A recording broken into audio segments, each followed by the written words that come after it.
connaît maintenant l'identité des 7 victimes de ce drame, 5 femmes, 2 hommes, âgés de 74 à 90 ans. Aujourd'hui, devant la villa Sainte-Geneviève, un modeste bouquet de fleurs reposait discrètement en hommage aux victimes.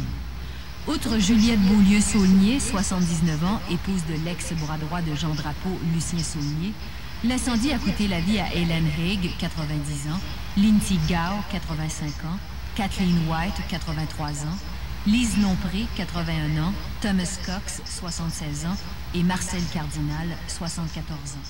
48 heures après l'incendie, les pompiers refusent maintenant de confirmer leur première hypothèse selon laquelle c'est une bénéficiaire manipulant des allumettes qui en serait responsable. Des enquêteurs du service des incendies criminels de la police de Montréal doivent venir sur les lieux demain afin de fouiller les décombres de la villa Sainte-Geneviève. On a beaucoup d'informations qui nous sont parvenues de tous les genres. J'ai 2 enquêteurs qui, présentement, vont avoir à rencontrer le personnel.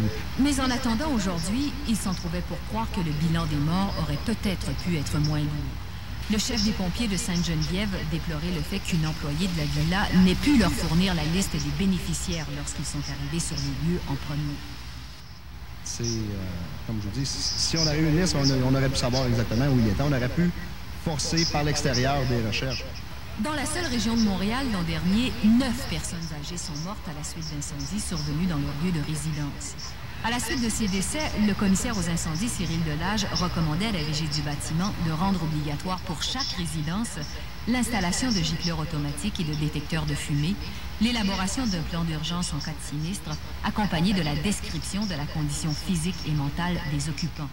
Monsieur Delage ne fait que faire des recommandations et il n'y a rien qui a été fait, puis je regrette, je trouve ça malheureux pour lui, mais à un moment donné, il y a quelqu'un qui va falloir qu'il se lève et dise « OK, c'est assez ». Pendant que les enquêteurs cherchent à comprendre comment cette tragédie a pu se produire, le ministre de la Sécurité publique, Robert Perrault, étudie la possibilité de tenir une enquête publique sur ce drame. Esther Bégin, TVA, Sainte-Geneviève. Il n'est plus certain que les flammes aient été allumées accidentellement par une pensionnaire du centre. Quant au délai d'intervention, les pompiers soutiennent avoir été sur place dans les minutes suivant l'appel au 911. Si certains pensent que les sapeurs sont arrivés trop tard, c'est peut-être parce qu'ils ne portaient pas leur uniforme lorsqu'ils ont évacué les premiers pensionnaires. Ils ont fait ce qu'il y avait à faire, ils ont sorti la victime. Les gens disaient « Ouais, c'est pas les pompiers qui les ont sortis, c'est les pompiers qui les ont sortis. » Avec les échelles. C'est des membres de mon personnel. Il y a aussi la rapidité avec laquelle les flammes se sont propagées. Les enquêteurs devront estimer si la présence de gicleurs aurait accordé plus de temps aux pompiers pour sauver plus de vies. Nous, en tant que pompiers, on voudrait avoir des gicleurs dans tous les établissements. Mais la réglementation ne le demande pas. La réglementation municipale à Sainte-Geneviève oblige les nouveaux centres d'hébergement à être dotés de gicleurs, mais pas les constructions moins récentes, comme celle de la villa Sainte-Geneviève. En fait, Sainte-Geneviève a un règlement plus exigeant que même le Code national du bâtiment. Difficile de faire plus. C'est sûr, ça c'est l'idéal, là, dans un monde... Mais ça, je pense que ça vient de plus haut. Le Québec, peut-être qu'il révise les normes. Là. Je souhaite que quelqu'un, un jour, dans un ministère quelconque, dise oui, on va écouter ce qu'ils ont à nous dire, ou on va prendre ce qu'ils nous ont dit déjà, autant pour M. Delage, autant pour ce que je vous dis là, puis qu'ils nous écoutent ou qu'ils nous rencontrent pour voir ce qui peut être fait. Les enquêteurs soumettront leurs conclusions au commissaire aux incendies, Cyril Delage.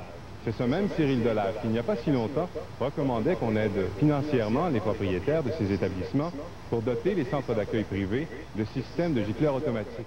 Pierre Tremblay, Le Grand Journal. The team will give some information, give some answer. Chemists will try to determine how the fire started and how quickly it spread. Initial reports suggested a resident dropped a match and accidentally started the fire.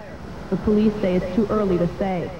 Investigators will also try to figure out whether the firefighters responded quickly enough and whether a sprinkler system could have saved lives. They say a sprinkler system is like having a fireman on each floor or each room you have in your room. So it's the best thing you can have. In the last few years, there have been a series of nursing home fires in the Montreal area. That led to a public inquiry and a series of recommendations.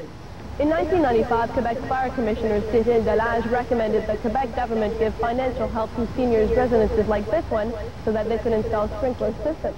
That recommendation has not been followed. We're lucky. We're lucky. Some people were not so lucky, unfortunately.